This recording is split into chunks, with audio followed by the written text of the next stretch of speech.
Evangelho de João, quarto Evangelho, capítulo 19, apenas o versículo 25, parte A.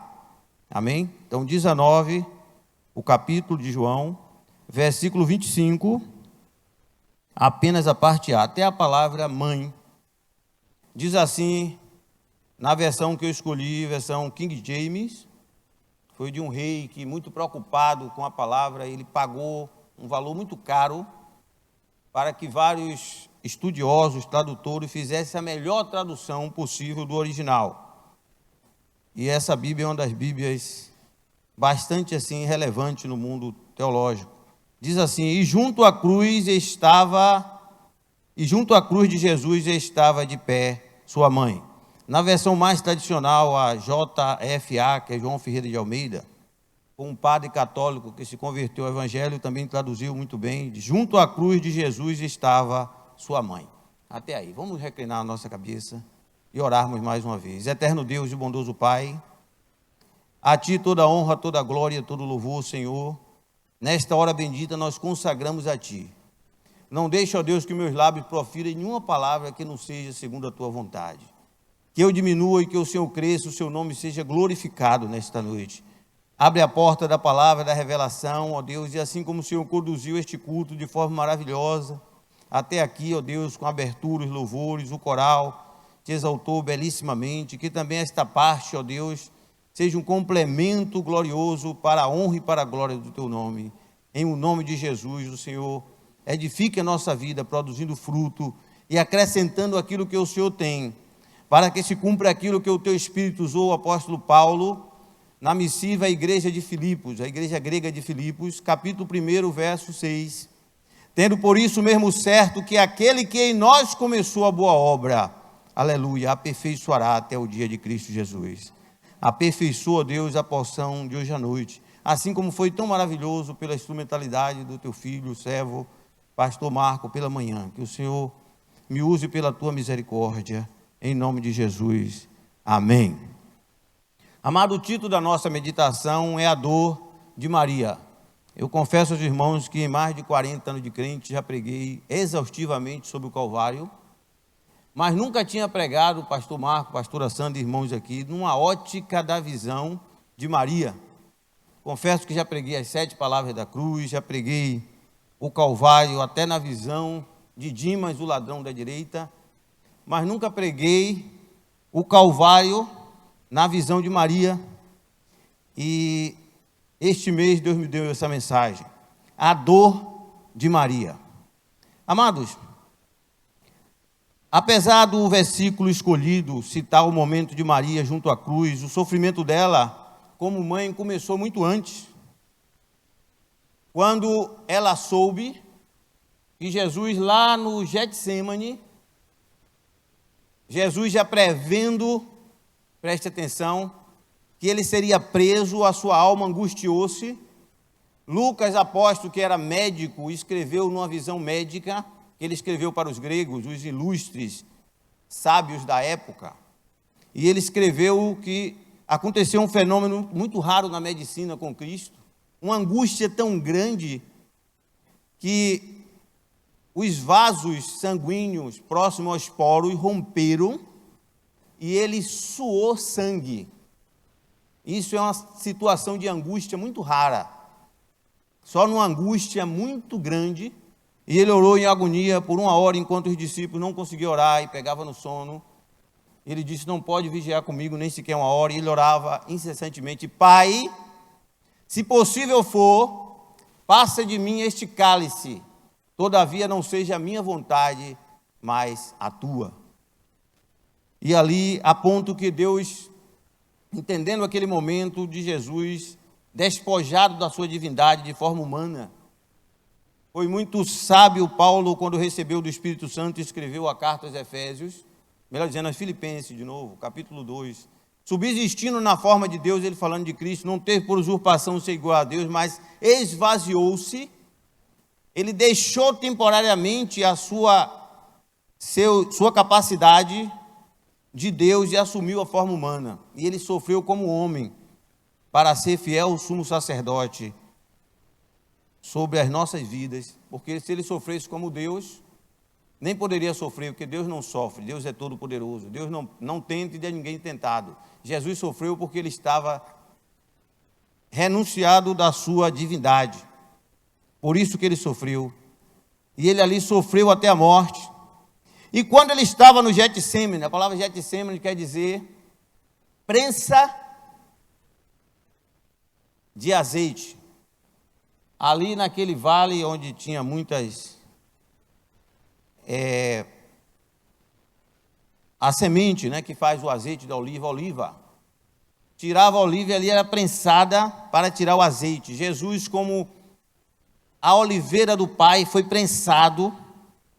O profeta Isaías diz: a Deus agradou moê-lo, fazendo enfermar, por nós, por mim, por você. E naquele local, quando terminou aquele sofrimento, chegou a comitiva romana com os sacerdotes. Judas Iscariote já havia vendido o Senhor por 30 moedas de prata, e já tinha feito uma aliança, dizendo: aquele que eu beijar, esse é o homem, porque Jesus era tão simples, tão comum, que no meio da multidão, aqueles que o queriam matar, não sabia quem era Jesus, de certo, porque ele não fazia questão de se sobrepor pela sua humildade divina. E ali Judas comparece e dá um beijo no rosto. Jesus ainda diz: amigo, por que vieste? E Jesus não era irônico, estava dizendo de todo o coração, com todo o amor, como a um amigo. E ali Jesus foi preso. E ali eu creio que Maria, sua mãe, recebeu aquela notícia.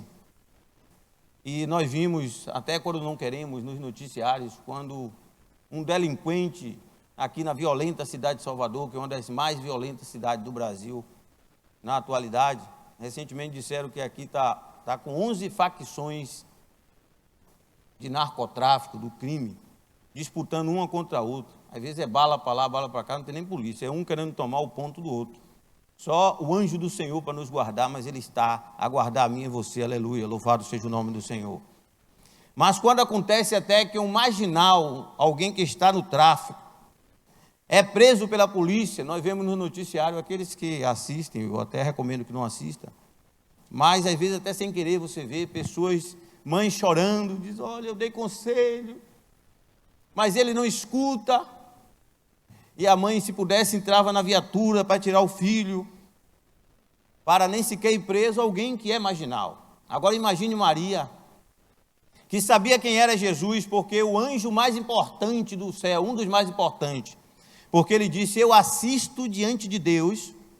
O anjo Gabriel veio do céu por ordem de Deus e disse a Maria: salve agraciada, o Senhor é contigo, conceberás e darás luz a um filho, e chamará o seu nome Jesus, ele será grande e livrará o povo do seu pecado.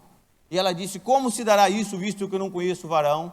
E o anjo disse: descerá sobre ti a virtude do Espírito Santo, te cobrirá, e o varão que de ti nascer será chamado Filho do Altíssimo. E ela disse: eis aqui a serva do Senhor, e salmodiou. Então ela tinha consciência quem era Cristo, e ela engravidou-se por obra e graça do Espírito Santo, não conheceu o varão.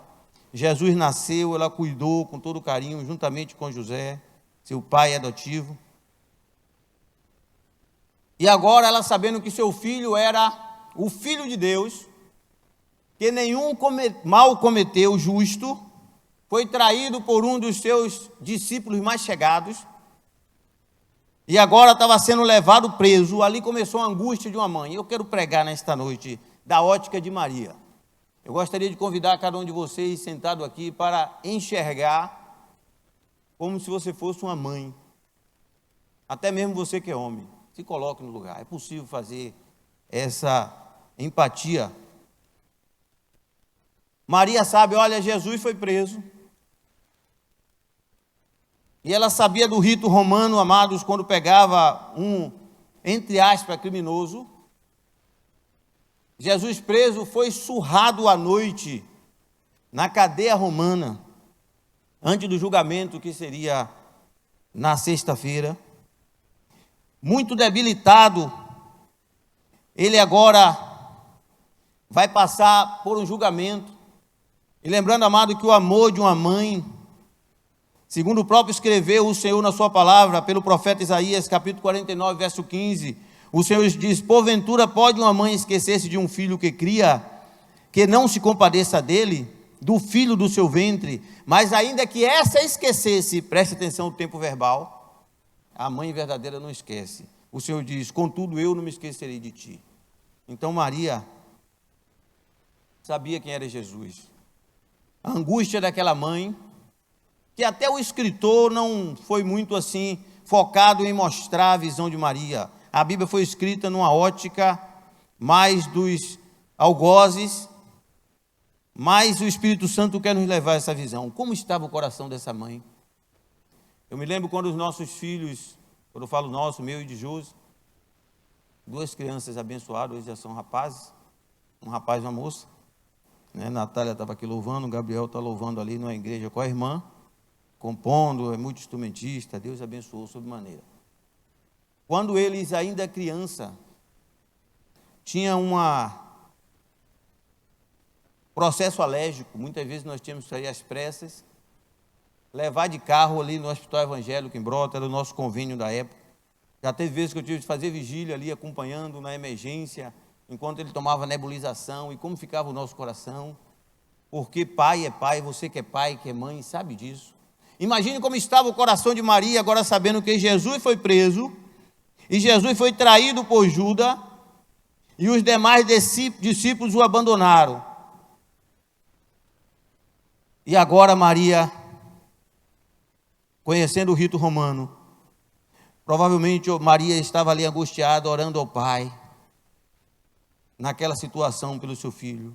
Mas passa a quinta-feira, chega a sexta-feira, a cidade alvoroçada porque chegou o julgamento de Jesus. Havia um criminoso muito terrível, que era filho do chefe da sinagoga, Rabás. A palavra bar é um prefixo em grego, que quer dizer filho de. Então, Barrabás quer dizer filho de Rabás. Rabás era o chefe da sinagoga. O filho de Rabás, Barrabás, era um delinquente terrível na cidade. Uma espécie de criminoso assim, desses mais um marcola da vida. E a multidão, sabendo quem era Jesus, que conviveu ali naquela cidade, fez milagre em Jerusalém, em Caná da Galileia, na Judéia, tinha entrado pelas portas de Jerusalém, a multidão aclamou, dizendo: bendito é o que vem em nome do Senhor, colocava sua roupa para ele pisar, jogava as palmas no chão. E agora aquela multidão escolhe Barrabás e diz: crucifica Jesus. E o coração daquela mãe, o que não pensou, como estava Maria? Viu quando Jesus foi obrigado, depois de condenado, Pilatos, mesmo não achando culpa nele, lava as mãos, mas mantém a decisão de um julgamento errôneo do ponto de vista da materialidade. Todos os erros jurídicos foram cometidos ali, mas Jesus foi condenado. E diferente dos outros dois salteadores, ele enfraquecido, faminto, sedento, surrado. E a surra, amados, não é a surra que nós conhecemos, não. Os romanos pegavam cordas de couro muito fortes, colocava pedaços de chumbo nas pontas, e a surra, quando surrava, que jogava, que batia na parte lombar e das costas, entrava na carne e voltava, saindo pedaços de carne. Foi essa surra que Jesus tomou. Com essa debilidade, ele teve que andar 1 quilômetro e 200 metros carregando uma cruz, que segundo o escritor e arqueólogo, historiador Flávio José, Jesus caiu várias vezes durante esse trajeto, porque estava muito enfraquecido, com a cruz pesada. Em uma dessas vezes, Simão Cirineu, com uma história muito linda, outra mensagem, teve que ajudar Jesus. Aquele homem de Cirene era um negro, e ali Jesus estava fazendo uma obra muito maior do que a da princesa Isabel. Um dia eu vou pregar para vocês, que eu não quero hoje desviar o foco. Mas ali Simão Cirineu se converteu e foi ainda o instrumento na mão de Deus pós-morte de Cristo. E depois de passar 1 quilômetro e 200 metros, carregando a cruz e caindo, e a mãe assistindo, sem desespero. Eu já vi muitas mães desesperadas quando o filho delinquente é preso ou é morto. Tem mães que se jogam sobre o corpo na praça, meu filho, e chora amargamente. Maria viu um sofrimento, como o escritor do Salmo 22 profetizou, dizendo que a dor de Cristo é uma dor inigualável. Disse, não há dor como a minha dor. Maria assistiu essa dor, pacífica e silenciosa. Até o final da mensagem, o Senhor vai nos dizer por que esta mulher, que é um exemplo para todos nós, nesse mês ainda que falamos das mulheres. E quando termina a Via Crucis, a Via Dolorosa, Jesus teve que subir um monte íngreme chamado Gólgota, a caveira, com a mesma cruz que ele não estava conseguindo andar no plano, agora tinha que subir o Gólgota, debaixo de chicote, escárnio e debilitado. Ao chegar no Gólgota, ele é crucificado, transpassado pés e mãos com imensos cravos romanos. Não obstante, colocaram sobre ele uma coroa de espinho. E aí o escritor agora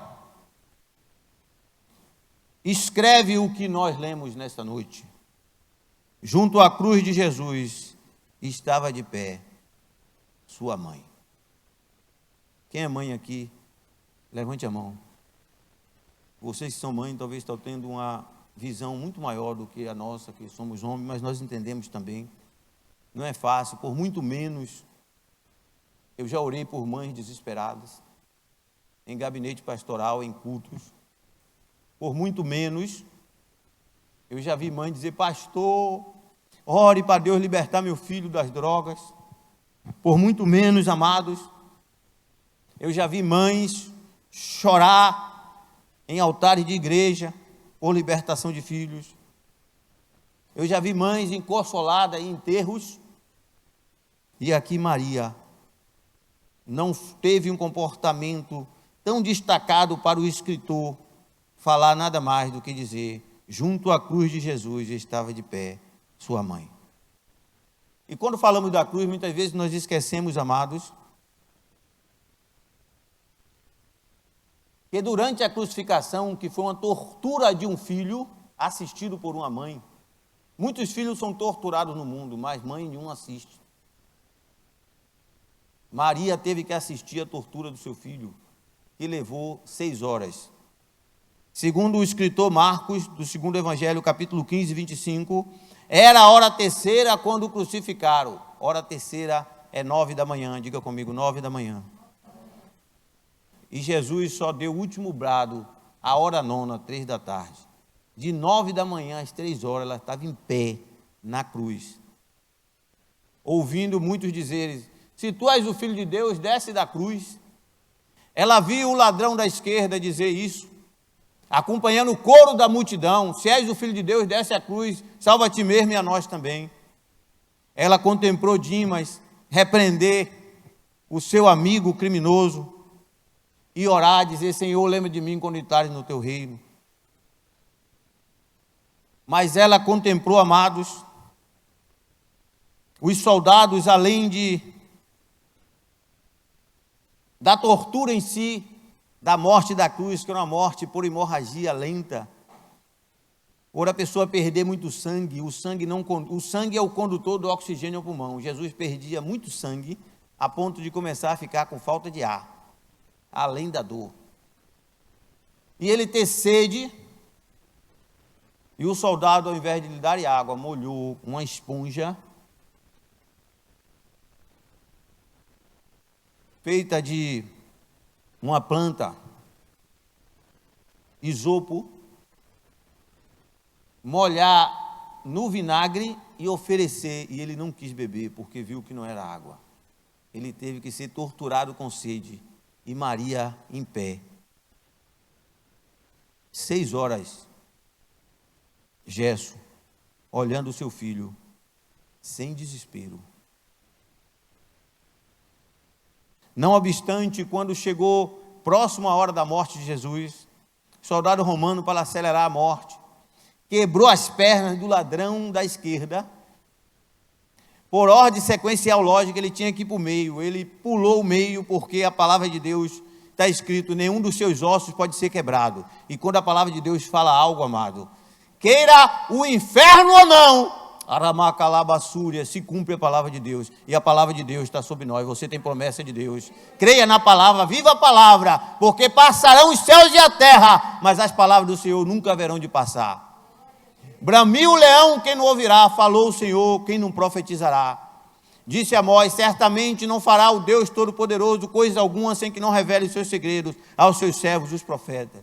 E as profecias e promessas vieram, amado, para que nós saibamos, se tem promessa de Deus, vai se cumprir, queira o inferno ou não.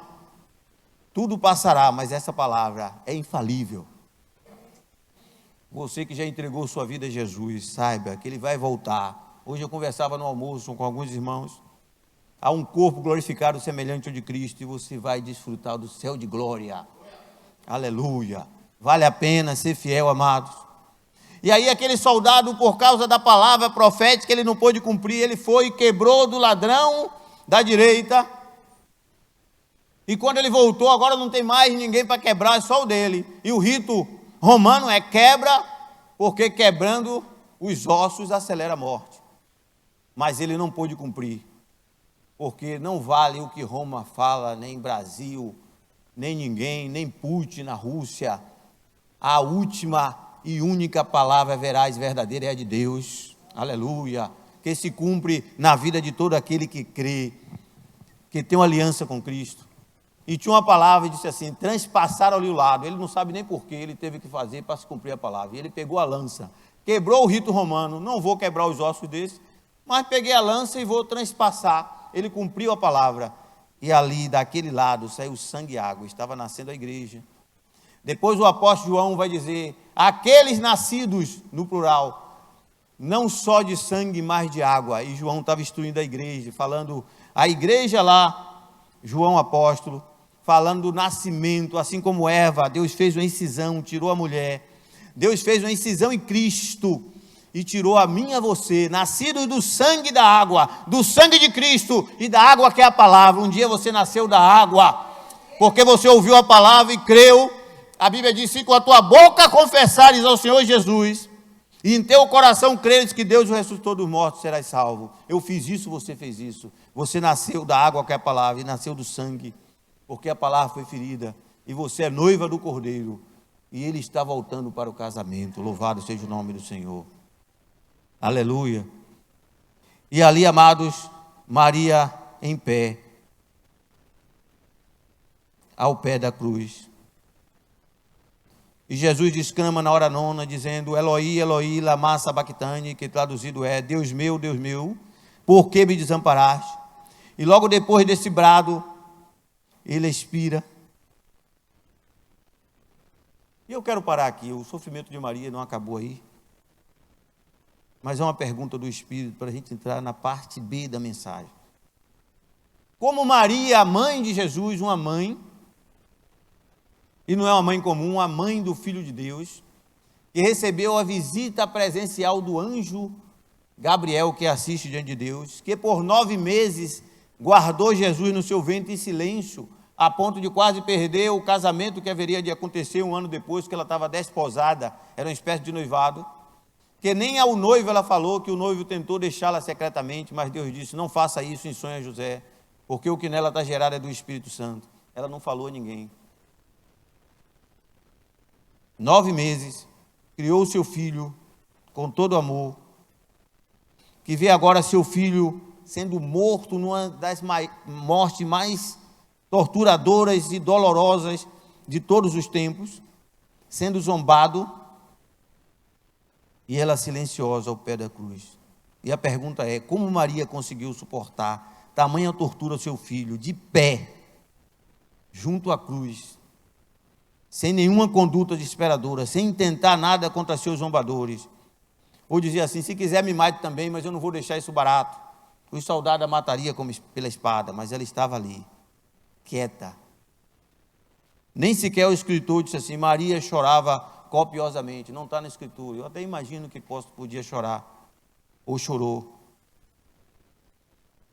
Mas o escritor falou que ela estava em pé, mas não falou de choro. E olha que o autor não são os homens, é o Espírito Santo. Homens escreveram inspirado pelo Espírito de Deus. Se o Espírito de Deus não destacou, porque talvez nem isso ela fez. E como ela suportou, amado, silenciosamente na cruz? É aqui que entra eu e você. A resposta a essa pergunta está na forma espiritual do olhar de Maria para os acontecimentos à luz da palavra e não no olhar humano. Maria, como uma boa judia, amados, como todos os judeus são, muito zelosos da sua lei, ela conhecia as Escrituras e que os sacrifícios ritualísticos que anunciava que um cordeiro primogênito tinha que ser morto lá no tempo de Moisés para redimir o pecado do povo, teria que se realizar. E quando ela foi avisada pelo anjo e sabia que era Jesus, ela já sabia que Jesus, assim como João Batista falou, era o Cordeiro de Deus que tiraria o pecado do mundo. Eu imagino o coração de Maria como uma mãe com um misto de dor, mas um misto de discernimento da palavra. Está acontecendo tudo isso, mas é o que tinha de acontecer. Aí isso muda toda de figura, por isso que não há desespero. Era uma mãe dizendo, olha, isso aí é só uma parte da história, não é o fim. Aramacalabassouria. Por que não é o fim? Porque, amado, quando Maria estava ao pé da cruz, preste atenção, ela já tinha comprado, segundo as Escrituras, especiaria para ir ao sepulcro no domingo de manhã, que era o terceiro dia da ressurreição, porque ela cria que ele ia ressuscitar, que ele mesmo falou. Muda tudo, irmã Eva. Porque houve trevas, Jários, da hora nona, quando Jesus expirou, até a hora duodécima. Ou seja, Deus providenciou que houvesse trevas, sabe por quê? Para que nenhum sacerdote, ou sumo sacerdote, que era Anás e Caifás, sumo sacerdote da época, pudesse pegar um cordeiro naquele dia, naquela sexta-feira, e correr para o templo para imolar, porque naquele dia só poderia ter um cordeiro, e era Cristo. Então houve trevas, o sol escureceu, ninguém poderia dar um passo. Então quando Jesus expirou na cruz, virou mais breu do que a noite, o véu do templo se rasgou, ali estava entrando agora, como disse o escritor aos Hebreus, tendo ousadia para entrar no Santo dos Santos pelo sangue, estava entrando Jesus agora levando, ele sim, o sangue para o propiciatório. Por isso que ele rendeu o Espírito ao Pai, ele levou o sangue para o propiciatório e apresentou-se diante de Deus. João recebeu a revelação no Apocalipse, porque quando João está lá recebendo a revelação no Apocalipse, ele viu o passado, o presente e o futuro. E na hora que Jesus estava na cruz, o céu estava em silêncio. Porque João diz, eu chorava muito, porque não havia ninguém no céu nem na terra digno de abrir o livro e desatar os seus 7 selos. E o silêncio continuou, até que de repente apareceu um cordeiro como que havia sido morto, disse João. Eu vi quando um dos anciões olhou para ele e disse, não chore, eis aqui o Cordeiro de Deus que tira o pecado do mundo. Jesus se apresentou, digno de abrir o livro e desatar os seus selos, e receber a glória, louvado seja o nome do Senhor. E ali, amado, só poderia ter um cordeiro naquele dia. Os mercados fecharam porque os judeus não trabalhavam no sábado. O sábado para os judeus começa às 18 horas. Houve trevas da hora nona, 3 horas da tarde até 18. Então fechou o mercado, ninguém podia comprar mais nada e ninguém podia oferecer cordeiro nenhum. Naquele dia só teve Cristo. O sábado não funciona. Domingo de manhã, muito cedo, o mercado não abre. Mas Maria estava com suas amigas, preparada, cheia de especiarias para o sepulcro. Os discípulos se esqueceram e trancaram-se num local com medo dos judeus, como está em João capítulo 20. Cerrada estava a porta, que os discípulos com medo dos judeus tinham trancado. Disseram, matar o Senhor, vai matar nós também. Mas Maria estava com suas amigas, que estavam também a pé da cruz. É a parte B do versículo. Cedo, porque ela cria, ele vai ressuscitar. Tudo isso, o sofrimento foi parte de uma história. A segunda pergunta do Espírito nessa noite é: como você tem olhado as tuas lutas e as tuas adversidades? Tem muito crente se desesperando aí por qualquer coisinha, pastor Marcos. Tem muito crente aí arrancando o cabelo de pastor. Acho por isso que os pastores estão ficando careca, viu? Porque por muito pouco não quer mais vir para a igreja, por muito pouco a igreja não serve, por muito pouco quer mudar de igreja, por muito pouco há desespero, porque não olha, irmão Jairo, para a circunstância. Há um hino aí do tempo da irmã Josi, né? Que tem muito tempo. Que ela e eu estamos conservados em Cristo. Né? Aleluia. E que era, quando esse hino cantou, o pastor Marcos já era veterano no coral da primeira igreja batista de que é. Não olhe a circunstância, não. Olhe o seu amor, não me guio por vista. Alegre estou. Jairo balançou a cabeça. De certo tu sabes que já era nascido, que grande é o número dos teus dias. Amém. Disse Deus a Jó. Essa paz que eu sinto na minha alma, dizia o hino, não é que tudo me vai bem. Essa paz que eu sinto em minha alma é porque eu olho ao meu Senhor. Existem dois olhares, amado, que o crente pode ter. O olhar humano, esse que você tem, está me olhando aí. Mas existe o olhar espiritual, é quando você olha pela promessa, pela palavra. Pode estar desabando o mundo, mas você olha pela palavra e diz: o meu Redentor vive, como disse Jó. Isso é diferente, por fim se levantará. A mulher de Jó, olhando pelo olho humano, disse: amaldiçoa teu Deus e morre.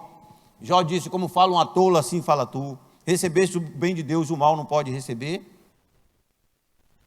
E ele disse: mesmo que eu fique sem a minha derme, esta doença, essa coceira estava acabando a derme dele, que ele pegava caco de telhas para se coçar e feria toda a sua carne. Disse: nem que eu fique em carne viva, em carne eu ainda vou contemplar o meu Deus. Aleluia. Isso é um olhar, não pela ótica humana, mas pela ótica divina. O olhar de Maria, que trouxe a ela paz, serenidade, capacidade de ver uma tortura absurda, sem se desesperar, sem se descabelar, porque Maria estava olhando pela promessa. Ele está morrendo, porque o profeta Isaías disse: verdadeiramente ele levou sobre si as nossas dores.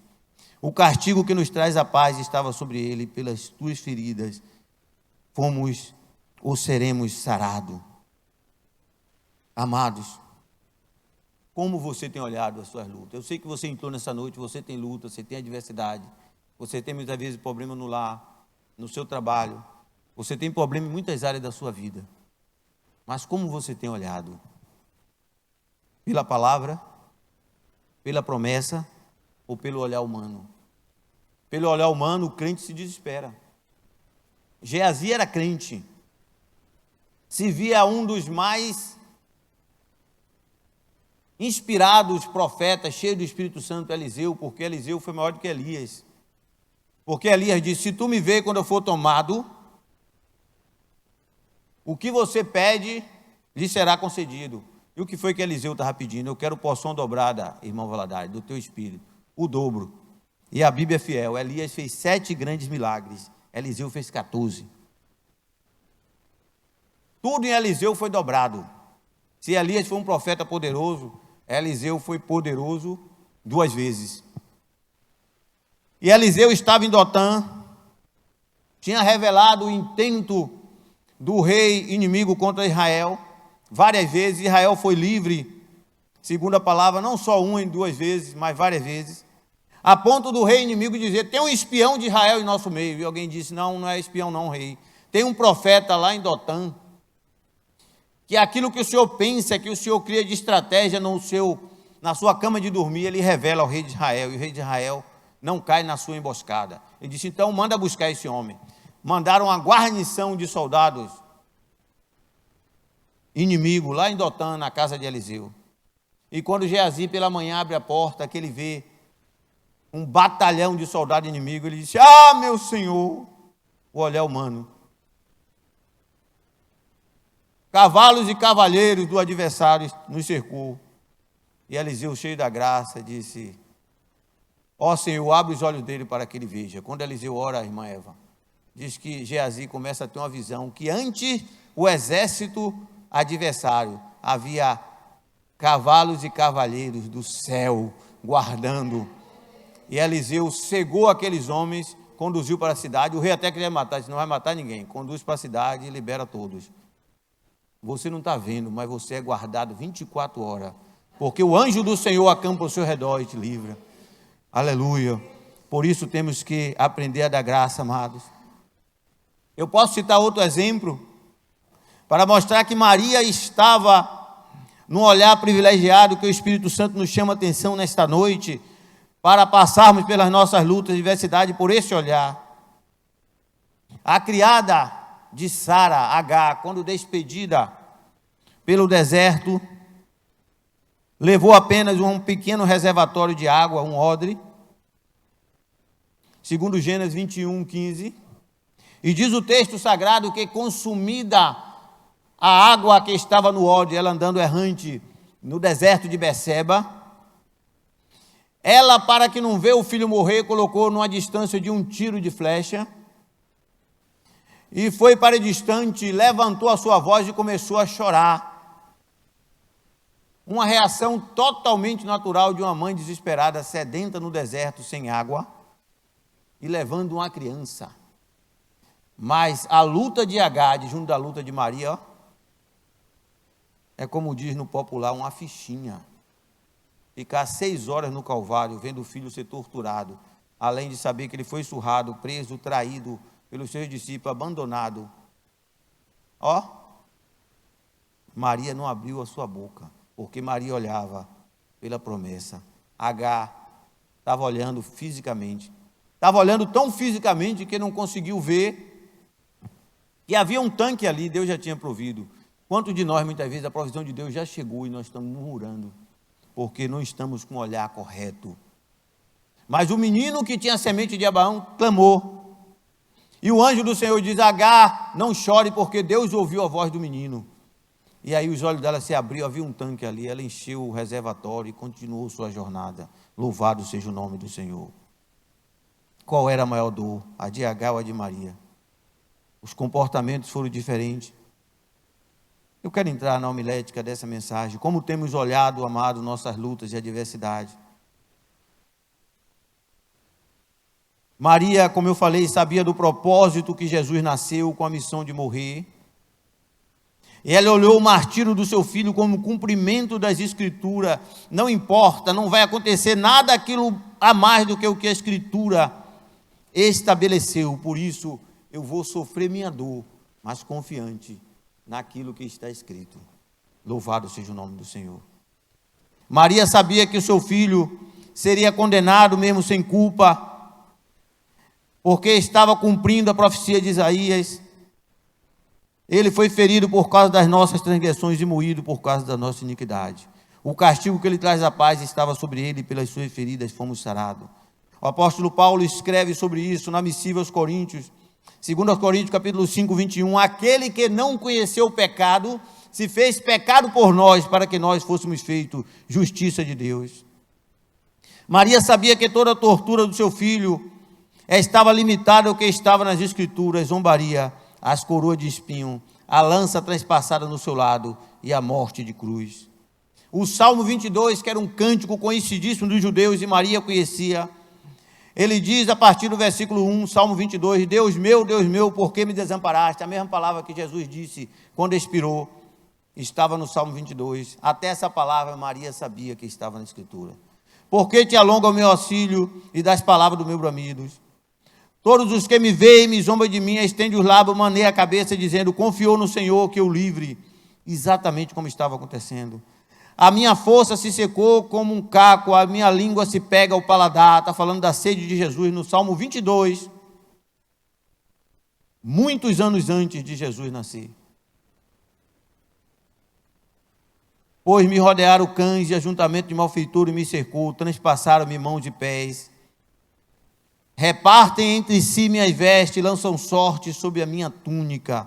Tentaram quebrar meus ossos, olha aqui, mas ele prevaleceu e transpassaram-lhe o lado. Maria sabia que aquela morte não era o fim, amados, e ela estava já olhando para a ressurreição. Por isso que ela antes já comprou as especiarias certas, como eu citei.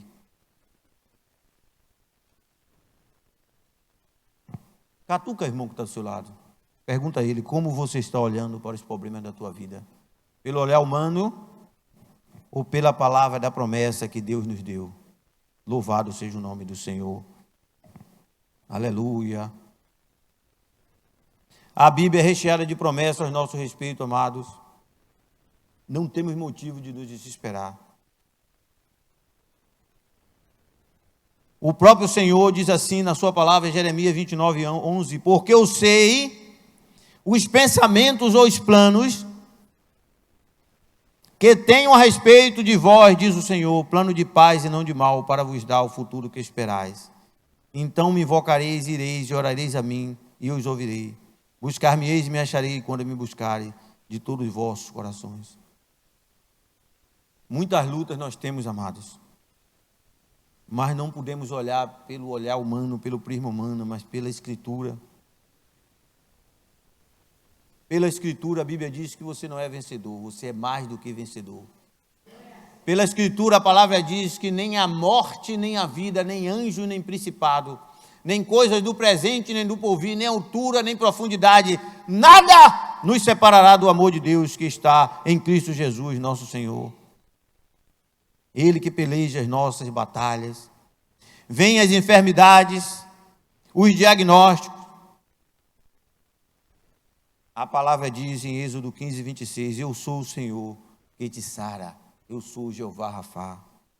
Vêm as inseguranças, as notícias, a escalada da violência. A palavra diz, o anjo do Senhor, Salmo 34:7, acampa ao seu redor do que os teme e os livra. Vêm as tempestades, os revés da vida. A palavra diz que ele desperta e repreende o mar e o vento, porque ele tem poder sobre todas as coisas. A tua dor, o teu problema não é maior do que o de Maria. Maria não era sobrenatural, Maria era humana, como eu, como você. Maria suportou tudo isso, porque ela tinha no coração. Há um versículo que diz, Maria guardava tudo em silêncio, glória, louvor e luz. Maria aprendeu dizendo, olha, eu fui chamada para um propósito, e esse propósito começa com a alegria do nascimento do meu filho. Depois ela aumenta a alegria com o início do seu ministério, aos 33 anos. Depois passa uma grande tribulação com a sua morte. Mas ele ressurgiu. E por isso que as mulheres foram que primeiro viu Jesus ressurreto. E Jesus disse, diz aos meus discípulos que ressurgi e vou diante de vós para a Galileia. Maria conviveu com Cristo 40 dias e 40 noites. Pós-morte, pós-ressurreição, porque Jesus ficou na terra e apareceu só para os seus amados.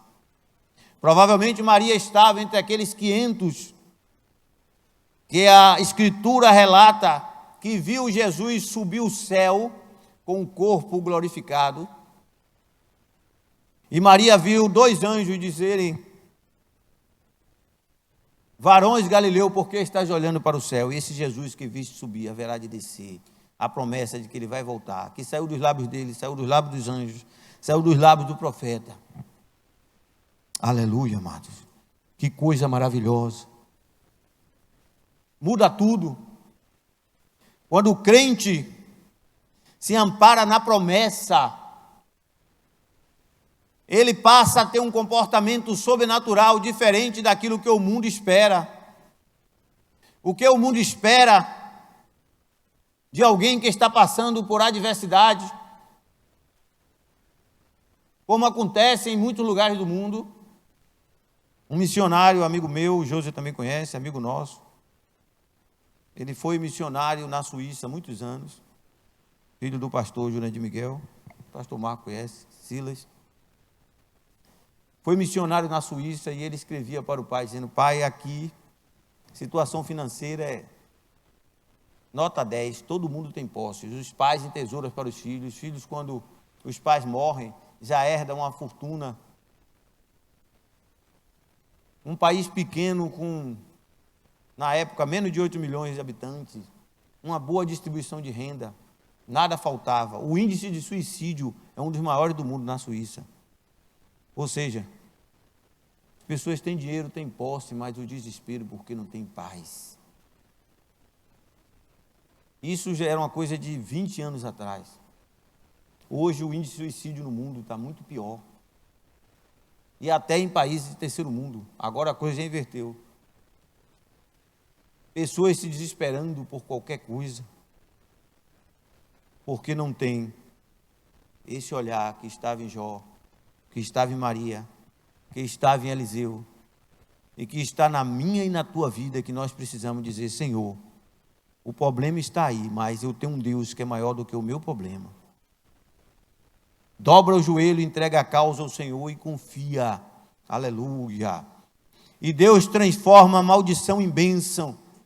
Porque nós temos que crer que tudo o que acontece na nossa vida, até aquilo que parece ser mal, tem uma finalidade. A palavra de Deus diz que todas as coisas, inclusive as que parecem ser mal, contribuem para o bem daqueles que amam a Deus.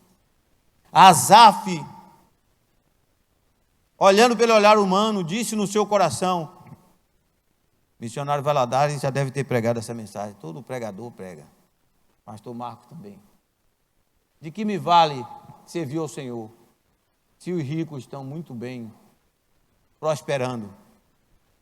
E Asaf diz assim: meus pés quase vacilaram, até que ele entrou no santuário de Deus, ele foi adorar, e Deus falou, o coração dele, ele mudou o olhar, disse: para mim, bom é aproximar-me de Deus, porque eles cedo serão ceifados, como a erva, mas aqueles que esperam no Senhor, aleluia, renovarão suas forças, subirão com asas como águia. Abacuque, olhando pelo olhar humano, diz: Senhor, por que eu clamo e tu não atendes? Porque eu canso as minhas pálpebras em te buscar e chorar, tu não atendes?